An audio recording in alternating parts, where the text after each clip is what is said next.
திமுகவை நம்பாதீங்க. அவங்களுக்கு உங்களை நம்ப வச்சு ஏமாத்துறது தான் அவங்க வேலையே. கவர்மெண்ட பத்தி நாம சொல்லியே ஆகணும். இது டெபினட்டா தமிழ்நாட்டில் இருக்கிற மாதிரி நம்ம திமுக கவர்மெண்ட் மாதிரி கிடையவே கிடையாது. ஏன்னா வேற ஒரு அரசியல் கட்சி நடத்துற நிகழ்ச்சியாகவே இருந்தாலும் அந்த நிகழ்ச்சிக்கு தன்னெழுச்சியா வர நம்ம மக்களுக்கு பாதுகாப்பு கொடுத்து பாரபட்சமே காட்டாம இந்த கவர்மெண்ட் நடந்துகிட்டு இருக்கிறாங்க.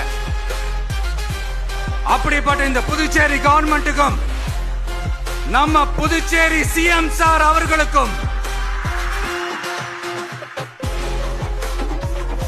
இந்த நேரத்தில் என்னுடைய மனப்பூர்வமான நன்றிகளை தெரிவிச்சுக்கிறேன். இத பார்த்தாவது தமிழ்நாட்டில் இருக்கிற அந்த திமுக கவர்மெண்ட் கத்துக்கிட்டா நல்லா இருக்கும்.